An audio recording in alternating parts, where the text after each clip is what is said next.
Okay, so today we'll start the problem based on property of the Laplace transform. Okay, so yesterday already I have taught definition of Laplace transform in last lecture, as well as problem based on the formulae, proof of formulae, and problem based on the definition of Laplace transform. इतना सा हम लोगों ने last lecture में किया था. अभी कुछ ऐसे क्वेश्चन सॉल्व करेंगे जिसमें फॉर्मूला डायरेक्टली यूज नहीं होता है, उसके अंदर हम लोगों को कुछ प्रॉपर्टी यूज करने पड़े. सो प्रॉपर्टी स्टार्ट करने से पहले मैं आपको एक न्यूमेरिकल बताता हूँ, लेकिन सबसे पहले तो आपको एवरी लेक्चर में जब तक लैप्लास चल रहा है आपको लैप्लास का डेफिनेशन और साइमल्टेनियसली उसका जितने भी फॉर्मूले है वो आपको बताने पड़ेंगे. तो सबसे पहले आप मुझे definition of Laplace transform reply करेंगे. यस, टेल मी.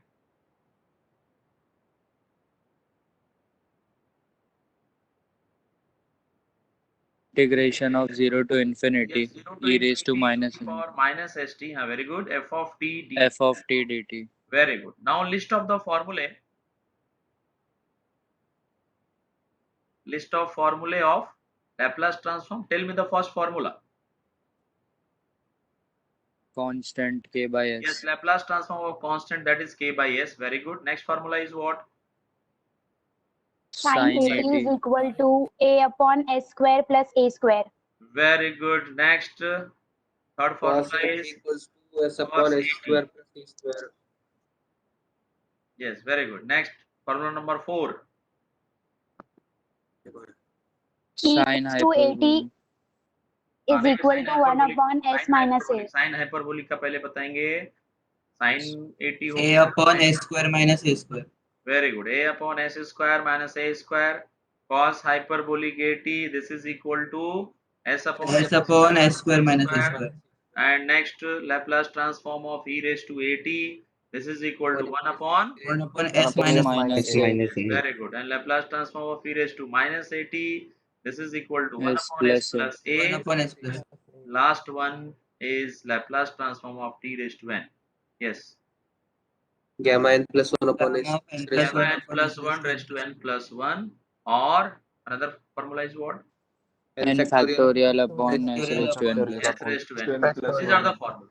So इससे रिलेटेड हम लोगों ने काफी न्यूमेरिकल सॉल्व किए लास्ट लेक्चर में. अभी सपोज दैट मैंने यहाँ पे एक न्यूमेरिकल लिया, अभी वो न्यूमेरिकल को कैसे सॉल्व करेंगे. सो अगर मैंने लिखता हूँ यहाँ पे Laplace transform of sin 3t. Tell me the answer. बहुत ही सिंपल क्वेश्चन है, that is 3 upon s square plus 9. Understood. Next question, tell me the Laplace transform of t plus sin 3t. तो आप t का अलग से Laplace निकालेंगे, sin 3t का अलग से लैप्लास निकालेंगे. आई मीन t का लैप्लास क्या होगा, 1 अपॉन s हो जाएगा. राइट. अगर मैं क्वेश्चन बोलता हूँ e raise to 3t plus cos 2t, then e raise to 3t का Laplace that is 1 upon s minus 3 and cos 2t का Laplace s upon s square plus 4. Is it clear? t plus e raised to 3t plus sin 4t, for example, then what is answer? Tell me.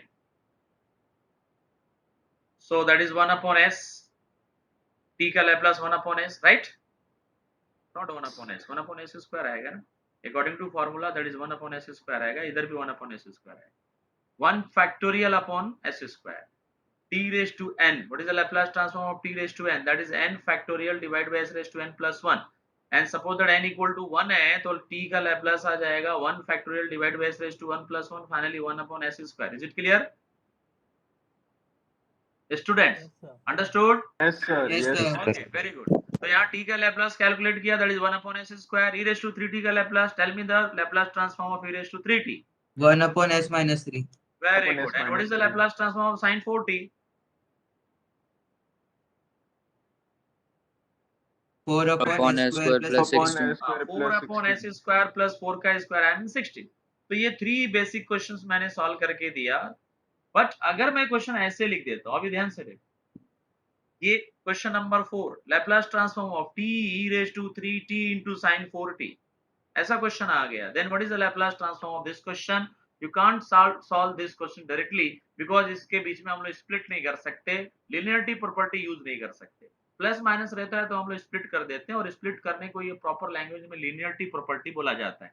तो हम लोग यहाँ पे linearity property question number 4 में use नहीं कर पाएंगे because हर एक टर्म के बीच में मल्टीप्लिकेशन का साइन है, ऐसा भी तो क्वेश्चन हो सकता है कि डिवीजन का भी साइन आ जाए, e⁻3t sine of 4t divide by T, इसको भी हम लोग स्प्लिट करके सॉल्व नहीं कर सकते, मतलब सबको अलग अलग स्प्लिट नहीं कर सकते। तो ये जो आखिरी के दो क्वेश्चंस मैंने लिखे हैं, इनको सॉल्व करने के लिए हमें कुछ सेट ऑफ रूल्स के बारे में जानने पड़ेंगे।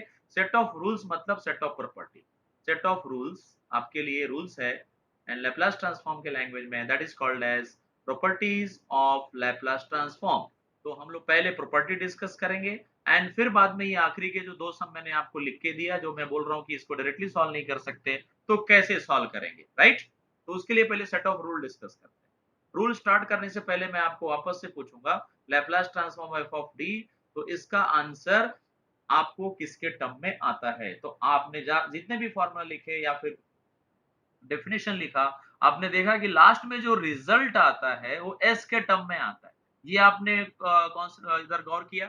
पहले क्वेश्चन में लैप्लास ट्रांसफॉर्म के आंसर एस के टर्म में आया, दूसरे में भी आंसर एस के टर्म में आया, तीसरे में भी एस के टर्म में आया। इसका मतलब कि हम लोग बेसिकली कर क्या रहे हैं, कोई भी फंक्शन जो टाइम के टर्म में है उसको हम लोग एस के टर्म में कन्वर्ट कर रहे हैं, एक नया फंक्शन फाइंड आउट कर रहे हैं जो कि एस के टर्म में है।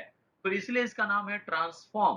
बिकॉज इस चैप्टर में हम लोग टाइम, ये टी का मतलब होता है टाइम, टाइम डोमेन वाले फंक्शन को, और एस का मतलब होता है फ्रीक्वेंसी। इसको क्या बोलते हैं हम लोग? फ्रीक्वेंसी। तो हम लोग टाइम डोमेन के क्वेश्चन को फ्रीक्वेंसी डोमेन में कन्वर्ट कर रहे हैं बाय यूजिंग दिस इंटीग्रेशन, और इसीलिए इस इंटीग्रेशन को हम लोग लैप्लास ट्रांसफॉर्म बोलते हैं। अंडरस्टूड? तो बेसिकली इस क्वेश्चन में जितने भी क्वेश्चन है वो टी के टर्म में, लैप्लास के अंदर जो टर्म लिखा है वो टी के टर्म में लिखा है, टी के टर्म में लिखा है, और जो आंसर मिला वो एस के टर्म में मिलते जा रहा है। तो इन जनरल हम लोग ऐसा लिख सकते हैं कि Laplace transform of any function जो कि टाइम के टर्म में है, उसका आंसर लास्ट में फ्रीक्वेंसी यानी एस के टर्म में मिलता है। बोलो, यहां तक सबको समझ में आया? Yes, sir. इवन आपने Yes, sir. ट्रिग्नोमेट्री में जितने भी सम सॉल्व किए आपने गौर किया रहेगा कि हर क्वेश्चन लास्ट में आंसर एस के टर्म में आया। आज भी हम लोगों ने 3 क्वेश्चन सॉल्व किया तो आपने देखा कि सारे क्वेश्चन एस के टर्म में आ गए, यानी कोई भी क्वेश्चन टी के टर्म में रहता है और आंसर एस के टर्म में आता है। तो उसी को मैं इन जनरल ये बोलना चाह रहा हूँ कि यहाँ पे एक फंक्शन ऑफ टी है जिसका लैप्लास ट्रांसफॉर्म लेने के बाद आंसर एस के टर्म में आता है। अब ये टाइम क्या है, फ्रीक्वेंसी क्या है, डेप्थ में नहीं जाते हैं, हम लोग मैथमेटिकली डिस्कस करेंगे। मैथमेटिकली कि आपके पास टी के टर्म का एक फंक्शन है जिसका हमने लैप्लास ले लिया, तो अचानक से एक नया फंक्शन मिल गया, ये नया फंक्शन है जो एस के टर्म में, मैथ्स के लैंग्वेज में डिस्कस करें। प्रैक्टिकली इसको हम लोग क्या बोलेंगे कि टाइम डोमेन के सिग्नल को किस में कन्वर्ट कर लिया, फ्रीक्वेंसी डोमेन के सिग्नल में। अगर किसी ने आपसे पूछा कि what is the meaning of the Laplace transform and what is the application of Laplace transform in the engineering field, तो आप एक लैंग्वेज में बताएंगे, if you want to convert any time domain signal to frequency domain signal, then you have to use the Laplace transform. Understood? That is the drastic application of the Laplace transform. तो इसी semester में हो सकता है कि किसी दूसरे subject में आपको इन चीजों का एप्लीकेशन नजर आए। ओके, बट हम लोग मैथमेटिकल ओरिएंटेड बात करेंगे, तो हमारे लिए ये टाइम नहीं है, सिर्फ जस्ट एक टी है और वो एस है। तो टी के दुनिया को कन्वर्ट कर देता है एस के दुनिया में कौन? एल। समझ गया? ये दुनिया का मतलब आप डोमेन भी समझ सकते हो। तो टी वाले डोमेन से हम लोग कौन से डोमेन में जा रहे हैं? एस के डोमेन में जा रहे हैं। अंडरस्टूड? ये अभी तक हम लोगों ने जो किया वो इसका मीनिंग मिल गया। अब इसी चीज को मैं चेंजेस करते जा रहा हूं।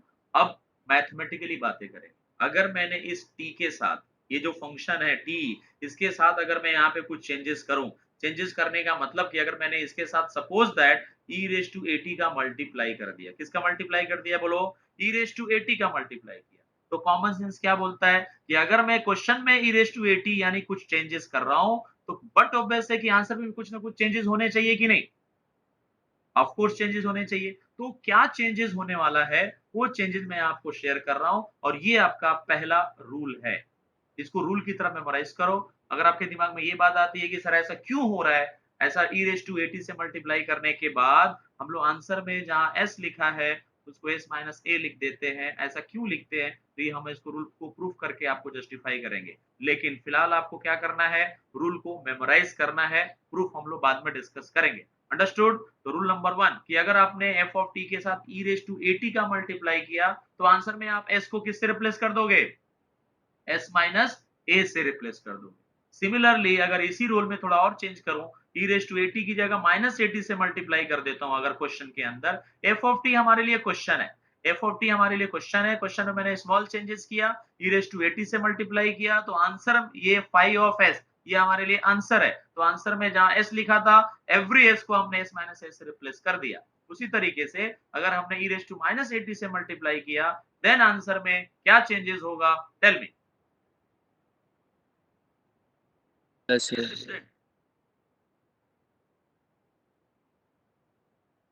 Just tell me the answer. S plus A. S plus a. S plus A. This is the common sense. मैंने आपको बताया नहीं लेकिन आपको समझ रहा है कि ऐसा ही होना चाहिए। So this is your rule number 1 कि अगर आपने क्वेश्चन के साथ e raised to 80 का मल्टीप्लाई किया तो आंसर में क्या चेंजेस होगा, s को s minus a से रिप्लेस करेंगे, and if you multiply by e raised to minus 80 in the f of t then replace every s equal to s plus a in right hand side। आप left hand right के हिसाब से भी समझ सकते हैं। Now next rule, rule number 2। तो first of all हम लोग रूल को मेमोराइज करेंगे, नेक्स्ट स्टेप में इसके ऊपर क्वेश्चन सॉल्व करेंगे एंड लास्ट स्टेप में ये सारे रूल को प्रूव कर लेंगे आपके नॉलेज पर्पस के लिए। Yes, now rule number 2। अगर मैंने यहाँ पे टी से मल्टीप्लाई किया, टी से मल्टीप्लाई कर दिया, राइट, तो आंसर में क्या चेंजेस होता है कि ये टी के आने की वजह से, देखो आपका, मैं पहले क्या करता हूँ, इसको हटा देता हूँ यहाँ से, इसको मैं डिलीट कर देता हूँ, राइट, और मैं क्वेश्चन आंसर लिख देता हूँ। तो इस क्वेश्चन का आंसर क्या है, पाई ऑफ है, जो मैंने स्टार्ट में ही लिख दिया। Is it clear? अब मैं क्वेश्चन में स्मॉल चेंजेस करने वाला हूँ। क्या चेंजेस कर रहा हूँ कि मैं टी से मल्टीप्लाई कर रहा हूँ, तो बट ऑब्वियस है कि आंसर में चेंजेस होंगे। क्या चेंजेस होंगे, तो minus D by D S आएगा। याद रखना ये टी की वजह से आया, टी मल्टीप्लाई किया तो आंसर में minus D by D S आया। Is it clear? ये एफ ऑफ टी और ये फाइव ऑफ एस ये पहले से ही थे। अपने क्वेश्चन में टी से मल्टीप्लाई किया तो आंसर में minus D by D S हुआ। तो आपको ये मेमोराइज करना है कि अगर आपने क्वेश्चन के साथ टी से मल्टीप्लाई कर दिया तो हम लोग आंसर को डिफरेंशिएट करेंगे एस के रिस्पेक्ट में माइनस साइन के साथ। Understood? Once again repeat this rule, if you multiply by t with f of t in left hand side then you have to differentiate phi of s with respect to s with negative sign. This is your property number, I mean rule number 2. Understood? तो यहां से आप common sense से मुझे बताओ, अगर मैं question में टी से मल्टीप्लाई कर रहा हूं तो आप आंसर में क्या कर रहे हो, बोलो, आंसर को क्या कर रहे हो, बोलो, शॉर्टकट निकाल रहे हैं, यहाँ पे डी बाई डी एस कर रहे हो। क्लियर है? ये बात समझ में आया सबको? ये क्वेश्चन है और ये आंसर है। तो क्वेश्चन में आपने चेंज किया टी से मल्टीप्लाई करके, तो आंसर में क्या हुआ, minus D by D S हुआ। अंडरस्टूड? अब आप कॉमन सेंस यूज करके मुझे बताओ कि अगर मैंने क्वेश्चन को टी से डिवाइड कर दिया तो आंसर में क्या चेंजेस होने चाहिए, बोलो, कॉमन सेंस यूज करके बोलो। plus d by ds. देखो, अगर टी से मल्टीप्लाई किया तो डिफरेंशिएट हुआ, अगर टी से डिवाइड कर रहा हूं तो उधर क्या इंटीग्रेट होना चाहिए, ऐसा फील आ रहा है ना? तो यस, वही होता है, इंटीग्रेट ही होता है और लिमिट होता है S to infinity. This is your second rule, rule number 3। अंडरस्टूड? ये सब आप आगे के रूल कॉमन सेंस से बताना शुरू कर देंगे। अब रूल नंबर 3 मैं यहाँ लिख रहा हूँ, जो आपको खुद समझ गया कि अगर आपने एफ ऑफ टी को टी से डिवाइड किया तो आप आंसर को क्या करोगे, वंस अगेन ये है आपका आंसर, इसको आप क्या करने वाले हो, इंटीग्रेट करोगे S to infinity.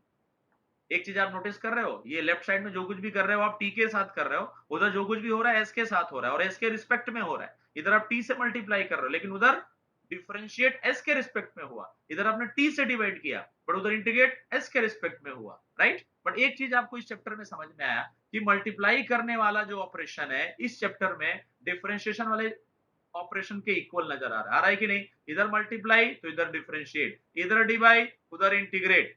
Multiply means differentiate. Understood?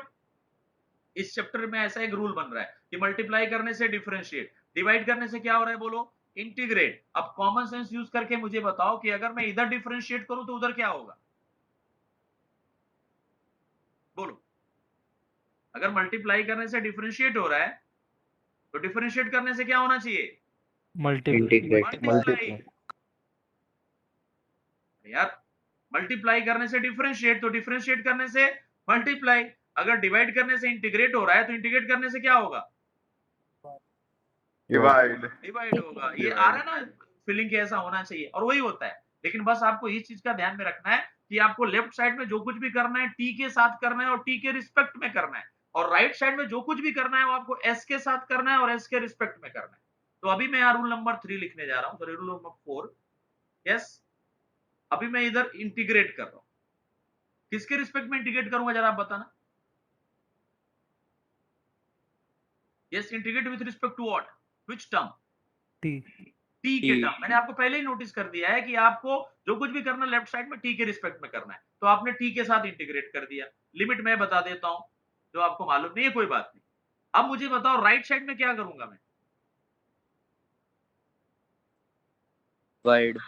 Divide, किससे डिवाइड करूंगा, S. एस से करूंगा, बिकॉज इधर जो कुछ भी होने वाला है एस के साथ होने वाला है। ये क्लियर अगर हो गया तो आप रूल नंबर 5 बता देंगे। यस, ये काउंटिंग बराबर चल रहा है क्या? हाँ ठीक है, चल रहा है। पहला रूल नंबर 1 था, फिर 2, फिर 3 एंड 4 एंड 5, करेक्ट है। Yes, tell me the next rule. I mean अब मुझे क्या करना है यहाँ पर, Differentiate. डिफरेंशिएट, किसके रिस्पेक्ट में, T. टी के रिस्पेक्ट में। फंक्शन को हमने डिफरेंशिएट किया। अभी आंसर के साथ क्या करेंगे बोलो, Multiply S. Multiply by S. कितना क्लियर हो गया। एक और इसमें छोटा सा टर्म आता है एफ ऑफ 0, यही जो टर्म है ना, यही टर्म वापस यहाँ पे आता है, लेकिन उसके अंदर टी को 0 पुट करके आता है। ये क्यों आता है, इसका रीजन तो प्रूफ करने के बाद ही पता चलेगा। मैंने तो आपको इन मतलब मोस्टली ऐसा ट्राई किया कि एक ही रूल आपको समझाऊं और बाकी का रूल आप खुद बता दो, लेकिन थोड़े बहुत चेंजेस हैं, जैसे लिमिट यहाँ 0 टू टी है, वो साइड में लिमिट एस टू इन्फिनिटी है। ये छोटी छोटी बातें तो मुझे बतानी पड़ेंगी, लेकिन एक बोलते हैं ना कि 90% चीजें सिमिलर है। इधर डिवाइड करते हैं टी से तो उधर इंटीग्रेट होता है, इधर इंटीग्रेट होगा तो उधर डिवाइड बाई एस होगा, इधर डिफरेंशिएट होगा तो उधर मल्टीप्लाई बाई एस होगा, सॉरी हाँ बराबर। और उधर अगर हमने इस साइड में अगर हमने मल्टीप्लाई बाई टी किया तो उधर डिफरेंशिएट होगा। तो जैसे कि मैंने यहाँ पे आपको एक समराइज करके यहाँ पे दिया, ये चीज को ध्यान में रखना। राइट, मल्टीप्लाई करने से क्या होता है, डिफरेंशिएट, डिफरेंशिएट करने से क्या होगा बोलो, मल्टीप्लाई। इतना कम आवाज आ रहा है, मल्टीप्लाई। ओके चलो, डिवाइड करने से क्या होता है, यस स्टूडेंट, डिवाइड करने से क्या होता है, इंटीग्रेट इंटीग्रेट होता है। तो इंटीग्रेट करने से क्या होना चाहिए, डिवाइड होना चाहिए। ये 4 रूल आपको एक ही साथ समझ गया कि नहीं, तो ये चीज आपको ध्यान में रखनी है। और भी सेट ऑफ रूल्स हैं, वन बाय वन हम लोग सारे रूल्स को डिक्लेयर करेंगे, एक साथ में नहीं, लेकिन एक लास्ट रूल और लिख देता हूं और उसके बाद हम लोग फिर सीधा न्यूमेरिकल पे आ जाते हैं। अभी फंक्शन में टी के साथ ए का मल्टीप्लाई, एक कांस्टेंट का मल्टीप्लाई कर दिया। अभी तक मैं फंक्शन के अंदर जाके कुछ डिस्टर्ब नहीं कर रहा था, फंक्शन के बाहर कुछ कर रहा था, मतलब एफ ऑफ टी के आजू बाजू में जो कर रहा था राइट। अब मैं पहली बार टी के अंदर एंट्री मार लिया और फंक्शन के अंदर जाके टी को चेंज कर रहा हूं, तो टी को मैंने 80 कर दिया। ऐसे करने से आपका जो आंसर है एस वाला वो एस बाई ए हो जाएगा, और इधर 1 अपॉन ए लिखेंगे। तो this is the new rule. अभी सारे रूल का अलग अलग नेमिंग है, वो हम लोग यहाँ पे उसके नेमिंग के बारे में भी डिस्कस कर लेते हैं। तो जैसा उसका काम है वैसे ही उसका नाम भी है, ठीक है। पहले वाले में शिफ्ट हो रहा है, पहले वाले रूल में एस की जगह हम लोग शिफ्ट कर रहे हैं, राइट, अंडरस्टूड, इसलिए इसका नाम शिफ्टिंग प्रॉपर्टी। क्लियर, इस रूल का नाम क्या है, शिफ्टिंग प्रॉपर्टी। दूसरे रूल में क्या हो रहा है, रूल नंबर 2 में, इसका नाम मैं यहां लिख देता हूं। इसमें हम लोग टी से मल्टीप्लाई कर रहे हैं, तो इसको बोलते हैं effect of Sir, some students are there in the waiting room. Can you add them, please? Multiplication bye T.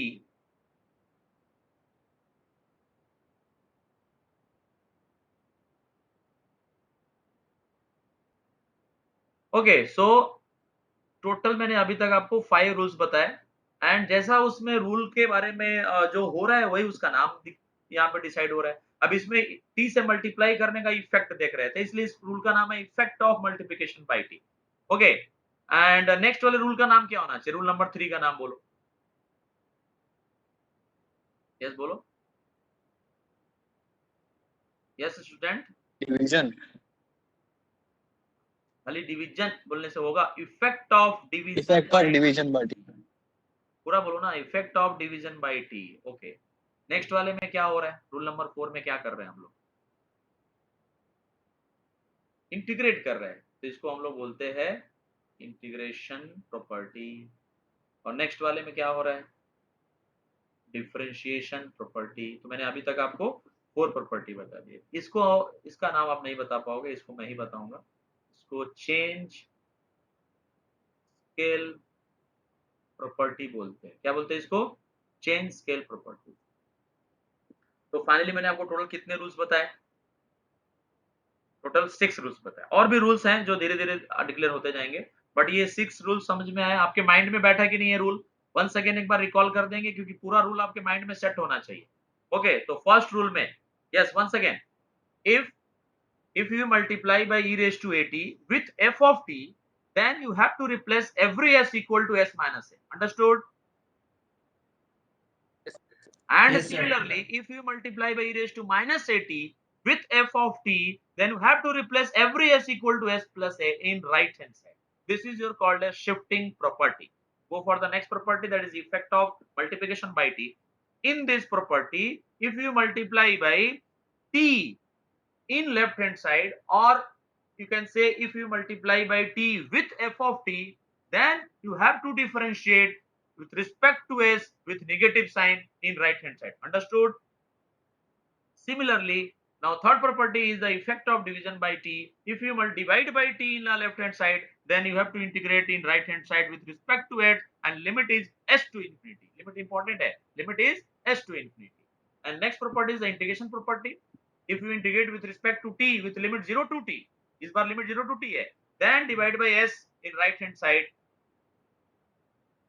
Okay, and last property is sorry, not last, second last property, that is differentiation property. If you differentiate with respect to t in left hand side, then multiply by s in right hand side, and one extra term will come, that is minus f of 0. I mean this function को आप differentiate करो, उसी में t की जगह 0 put करके लिखते हैं.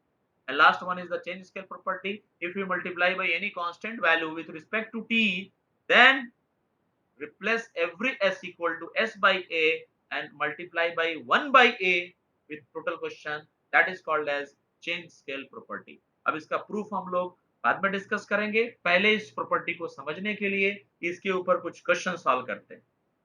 Okay, so problem based on properties of Laplace transform. Understood? Okay, so now first question. मैं वही क्वेश्चन लेता हूं जो थोड़ी देर पहले लिखा था। क्या लिखा था मैंने? t e raised to 3t into sin 4t. Understood?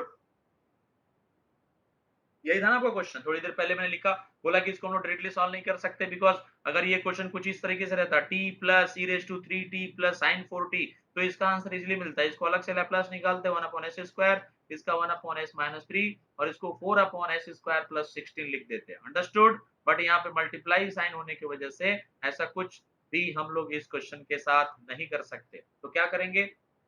सबसे पहले आपको ये देखना है कि इसमें कितने प्रॉपर्टी यूज हुए, राइट? तो पहले आपको ये देखना पड़ेगा कि कितने टाइप के प्रॉपर्टी होते हैं। तो मैंने आपको थोड़ी देर पहले बताया, वापस चाहिए तो याद दिला देता हूँ। प्रॉपर्टी को पहले समराइज करता हूँ। एक multiply by E raise to 80 वाला प्रॉपर्टी होता है, राइट? एक multiply by E raise to minus 80 का प्रॉपर्टी होता है, दोनों मिला के एक ही प्रॉपर्टी है, शिफ्टिंग। मल्टीप्लाई बाई टी वाला है divide by T and differentiate by T with respect to और integrate 0 to T, there are, ये अलग प्रॉपर्टी है, राइट? तो ये नंबर 1 है, ये नंबर 2, ये नंबर 3, नंबर 4, नंबर 5। ये आउट ऑफ 5 में से यस यहाँ पे कितने प्रॉपर्टी इन्वॉल्व हैं इस क्वेश्चन में, जरा आप मुझे देख के बताओ। Yes, tell me. ये एक प्रॉपर्टी है, यस या नो? Yes, sir. यस, तो ये एक प्रॉपर्टी है, ये भी एक प्रॉपर्टी है, करेक्ट। तो there are 2 property, property number 1 and property number 2। Order मैंने अपने मर्जी से लिखा, आप 1 2 2 1 कुछ भी लिख सकते हो, बट मोस्टली हम लोग टी को पहले कंसीडर करते हैं। ऐसा क्यों करते हैं इसका लॉजिक भी मैं लास्ट में बताऊंगा, लेकिन जब एक्सपोनेंशियल और टी दोनों साथ में आते हैं तो पहले टी वाले को प्रायोरिटी देते हैं और एक्सपोनेंशियल को बाद में देते हैं। इसका रीजन ये ऐसा क्यों कर रहे हैं, हालांकि यहाँ पे इंटरचेंज भी कर दोगे तो कुछ फर्क नहीं पड़ेगा।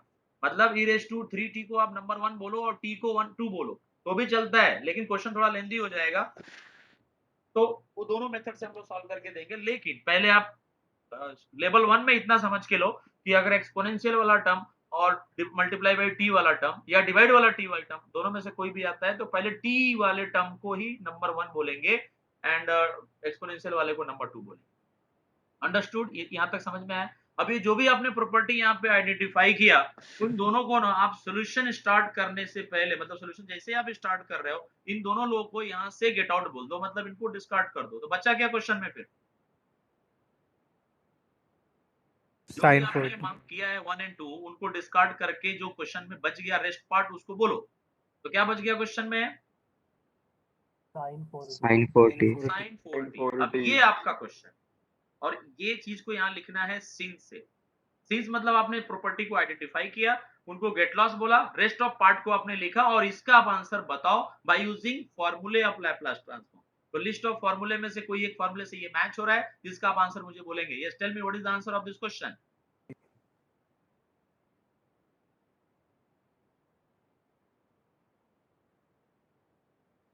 Or by s square plus 16. 4 upon S square plus 4 का स्क्वायर। आप एक दूसरे का वेट मत करो, फटक से आंसर बता दो। ओके, तो ये हो गया इस क्वेश्चन का आंसर। लेकिन आपके क्वेश्चन में दो लोग इन्वॉल्व है, और कौन इन्वॉल्व है? पहले तो टी को बुलाओ। टी को आपने क्वेश्चन में इनवाइट किया, देखो इनवाइट कर दिया मैंने, साइन 4t के साथ टी को मल्टीप्लाई करके इनवाइट किया। अब टी के आने से आंसर में क्या चेंजेस होगा? ये जो लास्ट में आंसर लिखा है इसके साथ में क्या करूं? क्या लिखूं इधर उसके बाहर? टी के आने से आंसर में क्या चेंजेस होते हैं? Plus t. D by d. Minus D by D S, correct? This is the property, effect of multiplication bye T property. एक बार और दिखा देता हूं आपको, यहां देखो, जैसे आपने टी से मल्टीप्लाई किया, रूल नंबर 2, तो आपने आंसर में क्या चेंजेस किए थे? Minus D by D S किया था कि नहीं? देखो ये चीज टी के आने से हुआ है, इसके आने से उधर ये होने वाला है, मतलब आपने टी को इनवाइट किया तो राइट साइड में आपको minus D by D S launch कर देना है। अंडरस्टूड? तो ये टी के आने से ऐसा चीज हुआ है। तो जैसे मैंने टी इधर लिखा लेफ्ट में, राइट में मैंने minus D by D S लिख दिया।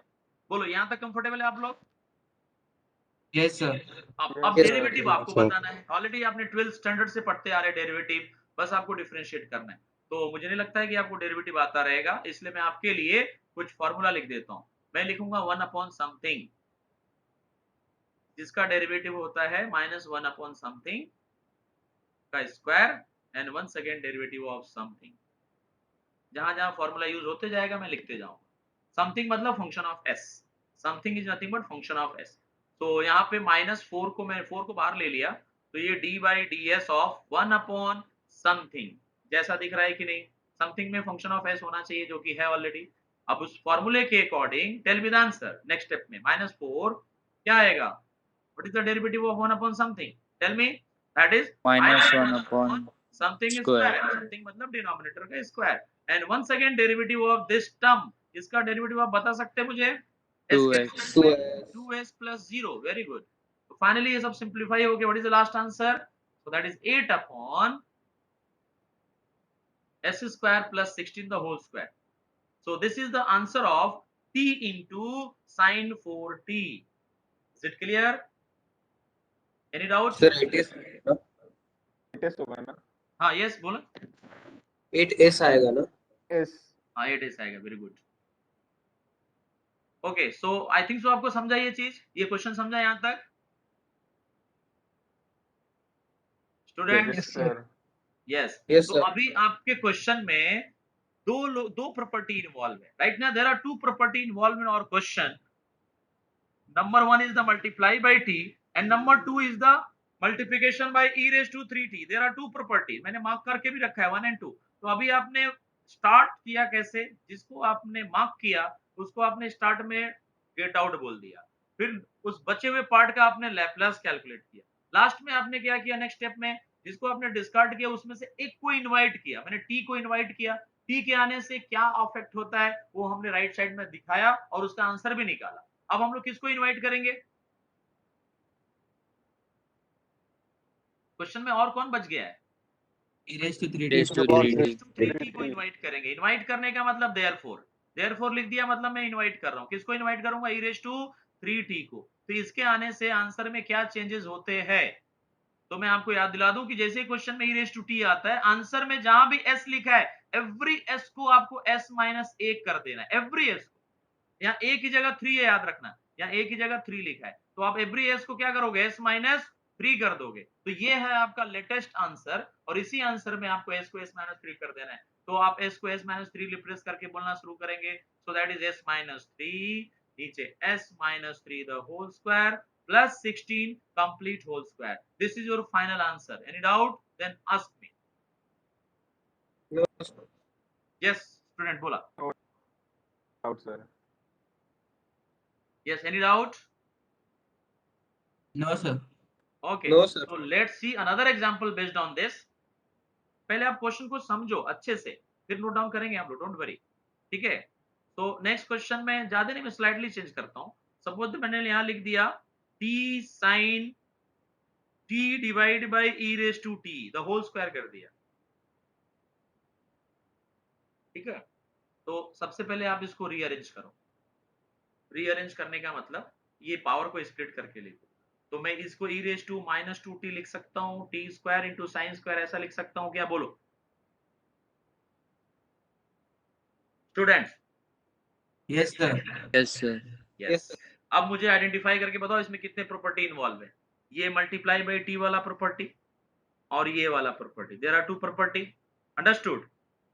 इस बार टी 2 बार मल्टीप्लाई हुआ है, ध्यान में रखना। तो हम लोग 2 बार टी को बुलाएंगे, पहले सिंगल टी को बुलाएंगे, फिर वापस वापस टी को बुलाएंगे। 2 बार टी को बुलाना पड़ेगा, और फिर लास्ट में किसको बुलाएंगे? e raise to minus 2t को। लेकिन उसके पहले ये जितने भी मैंने मार्क किया इनको डिस्कार्ड करो और रेस्ट ऑफ पार्ट का लैप्लास निकालने का ट्राई करो। तो यहाँ से सॉल्यूशन स्टार्ट हो रहा है, और मैं यहाँ सिंस लिख के ये जो प्रॉपर्टी मैंने आइडेंटिफाई किया हुआ है इसको हम लोग डिस्कार्ड कर देंगे और रेस्ट पार्ट का लैप्लास निकालेंगे। अब इसका लैप्लास निकालना आपके लिए डिफिकल्ट टास्क है, बिकॉज इसका डायरेक्टली हमारे पास फॉर्मूला अवेलेबल नहीं है। लेकिन साइन स्क्वायर का ट्रिगो की दुनिया में एक फॉर्मूला है, that is 1 minus cos 2t divide by 2। तो पहले ये बेसिक 11th का फॉर्मूला यूज करके इसको हम लोग ब्रेक कर लेंगे, और फिर बाद में 1 बाय 1 लैप्लास निकालेंगे। तो 1 का लैप्लास 1 बाय s एंड cos का Laplace s upon s square plus 4, and बाहर ऑलरेडी एक 1 बाय 2 है। तो फाइनली ये क्वेश्चन सॉल्व हो गया। अब आप इनवाइट करोगे प्रॉपर्टी को, तो देयरफॉर लिख के आप सबसे पहले किसको इनवाइट करने वाले हो? t को। t स्क्वायर लिखा है, लेकिन आप t स्क्वायर को नहीं बुलाओगे डायरेक्टली, पहले आप t को बुलाओगे। तो सिर्फ t आया। t के आने से राइट साइड में क्या होगा? Tell me. Minus d by ds से minus D difference by D S, very good. 1 by 2 1 by S minus S upon S square plus 4। अब इसको डिफरेंशिएट करना आपका टारगेट है। 1 बाई एस का derivative that is minus 1 upon S square, and इसका derivative निकालने के लिए आपको u बाई v का रूल यूज करना पड़ेगा, जिसमें डिनोमिनेटर का स्क्वायर लिख देते हैं। अंडरस्टूड? और डिनोमिनेटर को एज इट इज लिख के न्यूमरेटर का derivative that is 1 minus s as it is, ऊपर वाले का डेरिवेटिव 2s, और इस तरीके से हमने डिफरेंशिएट कर दिया। माइनस को अंदर मल्टीप्लाई कर दो आप, माइनस को आप अंदर मल्टीप्लाई करो तो ये प्लस हो जाएगा, that is 1 upon 2 S square plus, ये न्यूमरेटर को सॉल्व करते हैं, S square plus 4 minus 2 S square the whole divide by S square plus 4 complete the whole square, and और एक लाइन सिंप्लीफाई करेंगे, so that will be 1 upon S square plus that is 4 minus s square the whole divided by s square plus 4 complete bracket square, right? So this is the answer of Laplace transform of t sin square t, right? but आपके question में t है कि t square है? t square। तो और एक बार t को बुलाना पड़ेगा, तो वंस अगेन t को इनवाइट करते हैं हम लोग।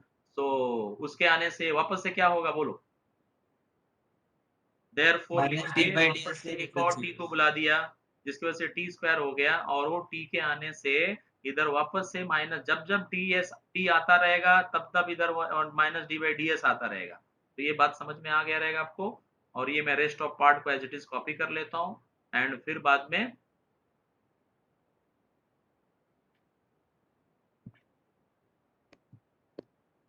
ठीक है। चलो अब डिफरेंशिएट करने का टारगेट आपको ही मिला है, तो माइनस 1 बाई 2 को बाहर ले लेंगे। इसका बोलो 1 अपॉन समथिंग का डेरिवेटिव माइनस 1 अपॉन समथिंग का स्क्वायर, यानी कि raise to 4, and one second derivative of something that is 2s। Understood? इसमें one second apply the u by v rule, so that is denominator का square that is complete raise to 4। Now denominator वाला term as it is, and derivative of numerator that is 0 minus 2s, and minus numerator as it is that is 4 minus s square, and derivative of denominator इधर लिखना है। ठीक है, तो यहाँ पे जगह नहीं है, तो मैं यहाँ पे लिख के और बाद में सीधा वहां आंसर लिख देता हूँ। S square plus 4 the whole square का डेरिवेटिव अलग से लिख रहा हूँ, तो that is 2 into S square plus 4 into 2s। तो फाइनली आंसर हो जाएगा 4s into S square plus 4। अब ये चीज मैं यहाँ पे सीधा लिख देता हूँ, दैट इज 4s ब्रैकेट में एस स्क्वायर प्लस 4। ठीक है, मैंने अलग से लिख दिया है, शायद से वो स्क्रीन में ना दिखता हो। ये क्लियर हुआ? अब आप इसको सिंप्लीफाई करेंगे, -1/2 को एज इट इज रख देंगे, ये 2 और s कट गया तो फाइनली -2 अपॉन एस क्यूब। यहाँ तक कंफर्टेबल है। डिनोमिनेटर को मैं as it is note down करता हूँ, that is S square plus 4 the complete whole square. Numerator में कुछ चीज कॉमन हो रही है, अगर आप ध्यान से देखो तो ये एस स्क्वायर प्लस 4 वाला टर्म और ये एस स्क्वायर प्लस 4 वाला टर्म कॉमन निकल रहा है, इसको हम लोग कॉमन निकाल लेंगे, एस स्क्वायर प्लस 4, लेकिन एक ही पावर का टर्म कॉमन निकला, यहाँ होल स्क्वायर लिखा है, एक कॉमन निकला, एक बच गया, माइनस वहां पे पूरा पूरा ये कॉमन निकल गया, बट बाकी के टर्म बचेंगे, that is 4 minus S square into 4s। Understood? बहुत बारीकी से सिंप्लीफाई करना है, आप अच्छे से कॉन्सेंट्रेट करो, that is 1/2 minus 2 upon S cube plus, अब ये और इससे कैंसिल हुआ, सॉरी ये रेस टू 4 था जो कि 3 बचेगा, तो फाइनली एस स्क्वायर प्लस 4 और ये 4s को अंदर मल्टीप्लाई करेंगे तो 16s minus 4s cube the whole divide by S square plus 4 complete raise to 3। Okay, so एक छोटा सा मिस्टेक हुआ है अपने से, क्या मिस्टेक हुआ है मालूम, यहाँ भी 2s है तो उसको भी कॉमन ले सकते थे हम लोग, बट हम लोगों ने नहीं लिया, तो ले लेते हैं, यहाँ पे 2s में लिख देता हूँ, तो ये माइनस रह जाएगा यहाँ पर, जिसकी वजह से ये भी माइनस होगा और ये भी माइनस होगा, और यहाँ से 2s निकल चुका है तो यहाँ सिर्फ 2 बचेगा, तो यहाँ पे एक छोटा सा करेक्शन है जो आप ध्यान से देखेंगे, एंड फिर बाद में अगले स्टेप में तो ड्रास्टिक करेक्शन नजर आएगा आपको। फिर यहाँ पे 2s को मैंने बाहर लिखा है, अंदर ये सिर्फ 2 है तो ये 4 इंटू 2 दैट इज 8 हो जाएगा, तो मैं इसको डिलीट करता हूँ पहले और फिर यहाँ पे मैं 8 लिखता हूँ, राइट, ये सब डिलीट कर देता हूँ, तो ये 2 इंटू 4 दैट इज 8 हो गया, and minus minus plus 2s square हो गया, अब जाके परफेक्ट है। अब ये 2s स्क्वायर प्लस, और ये भी यहाँ पे दोनों माइनस है, तो यहाँ पर भी मुझे स्मॉल चेंजेस करने पड़ेंगे, ये भी माइनस है और इसको मैं डिलीट करके यहाँ पर भी माइनस बना दिया, राइट। अब ये थोड़ा थोड़ा आप ऐड करके बताएंगे अच्छे से, -1/2 minus 2 upon S cube plus 2s, tell me, तो ये 2s स्क्वायर और ये s स्क्वायर में से निकल गया तो एक s स्क्वायर बचेगा एंड -12 बचेगा। बोलो यहाँ तक कंफर्टेबल है आप लोग? Yes, sir. So that is whole cube, ये जो आंसर मिला है that is t square into sine square t का आंसर मिला है, राइट। अब हम लोग वापस क्वेश्चन में जाते हैं, ये 2 को कॉमन ले सकते हो आप चाहिए तो, 2 को कॉमन ले लेंगे तो बाहर का 2 कट जाएगा, माइनस को अंदर भेज देंगे, तो फाइनली आप ध्यान से देखो मैं क्या लिखता हूँ, 1 upon S cube minus s into S square minus 12 the whole divide by S square plus 4 the whole cube, right. ये जो 2 था वो हमने कॉमन लिया, जो इस 2 से कट गया और माइनस को अंदर भेजा तो पहला वाला माइनस प्लस हो गया और दूसरा वाला प्लस माइनस हो गया। Is it clear? तो ये थोड़ा और सिंप्लीफाइड वर्जन वाला आंसर मिल गया, राइट। अब हम लोग वापस ओरिजिनल क्वेश्चन में जाते हैं और देखते हैं कि वहां पे कोई रह गया है क्या। यस, ओरिजिनल क्वेश्चन में कौन रह गया, देखो ये है आपका क्वेश्चन, तो मैंने साइन स्क्वायर का निकाला, टी स्क्वायर को बुला लिया, कौन बच गया अभी? e raised to -2. यस, तो इसको इनवाइट करेंगे और आप मुझे बताना जब उसको हम लोग इनवाइट करते हैं तो आंसर में क्या चेंजेस होते हैं।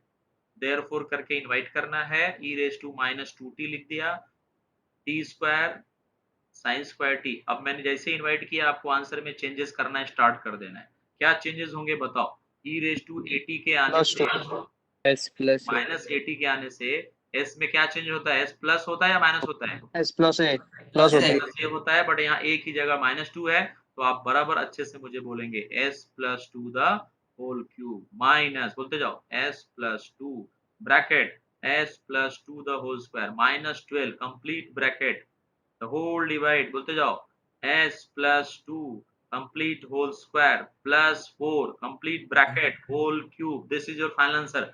Understood? Yes, sir. Yes, sir. So hope so कि आपको आज का लेक्चर समझा रहेगा। अब इससे रिलेटेड नेक्स्ट लेक्चर में हम लोग और भी न्यूमेरिकल सॉल्व करेंगे। आज तो मैंने सिर्फ आपको बस इंट्रोड्यूस किया कि प्रॉपर्टी कैसे लॉन्च होता है। तो नेक्स्ट लेक्चर में पहले तो मैं फॉर्मूला लिखूंगा, डेफिनेशन लिखूंगा, देन फॉर्मूला लिखूंगा, then property, and then how to solve question with property, उसका थोड़ा steps, and then numerical number 1, numerical number 2। तो नेक्स्ट लेक्चर से तो स्टार्ट होगा, that is our actual lecture. आज का तो सिर्फ ट्रेलर था। Okay, so that's all for today lecture. We will meet the next lecture, I mean Monday ko. Okay, sir. Okay, bye bye. Thank you, sir. Thank you.